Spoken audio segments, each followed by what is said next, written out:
ายหลังที่มีการวางแผนเก็บกำข้อมูลหรือว่าเรื่องแผนฟื้นฟูโดยเฉพาะและแม่นปัญหาผ่านมาอยู่ในห้วยปึ่งของพวกเขานี่แหละแม่นปัญหาลักๆและแม่นน้ำพันบสามารถไหลออกจากห้วยปึ่งสู่สายน้ำคลองได้เนาะย้อนว่ามันมีการทับถมตะกอนแล้วก็บรรดาพืชต่างๆที่ว่าโดยเฉพาะผักตบหรือว่าวัชพืชที่เป็นพืชบุกรุกฮะอัดสายน้ำในนั้นเลยมันก็ยังมีกิจกรรมที่ว่าประชาชนหรือว่าผู้ประกอบการจำนวนหนึ่งปล่อยน้ำจาก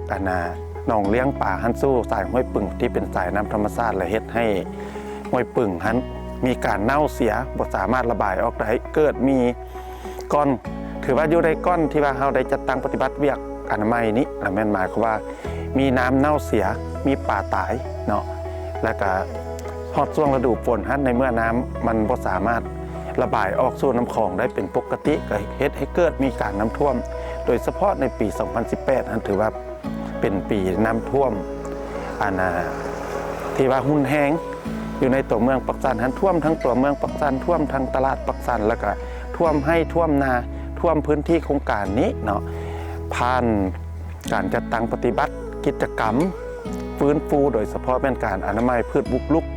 ออกจากสายห้วยปึ่งของพวกเฮานี้เราเห็นว่าสภาพปัญหาน้ำท่วมนี่ลดลงนับตั้งแต่เฮาได้จัดตั้งปฏิบัติกิจกรรมมัน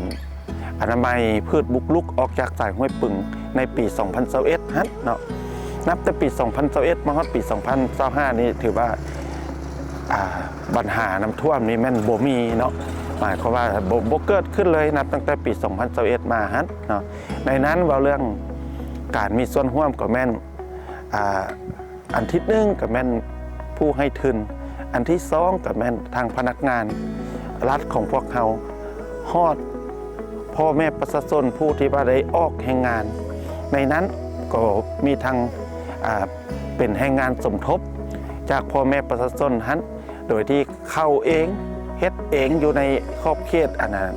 ความรับผิดชอบของบ้านเขาฮั้นเนาะถือว่าการอนามัยนี้ถือว่าประสบผลสำเร็จ 100%ปัจจุบันนี้ถือว่าพืชที่ว่าเต็มหน้าน้ำอยู่ในสายห้วยปึ่งของพวกเขาฮั้นบ่มีเนาะหรือว่าถ้าว่ามีก็มีจำนวนน้อยๆบ่ถือว่าเป็นปัญหาและสภาพการไหลของน้ำก็สามารถไหลได้ปกติว่าการจัดตั้งปฏิบัติกิจกรรมนี้มันมีผลสำเร็จ 100% แล้วก็เฮ็ดให้ประชาชนเขตในขอบเขตโครงการโดยเฉพาะผู้ที่อาศัยอยู่ในดินบริเวณน้ำห้วยปึ่งเท่านี้ได้รับผลประโยชน์ก็คือถ้าว่ามันบ่มีน้ำท่วมแน่นอนการทำการผลิตก็ได้รับมากผลเนาะอันนี้แม่นว่าเป็นผลประโยชน์โดยกงของพ่อแม่ประชาชนนี้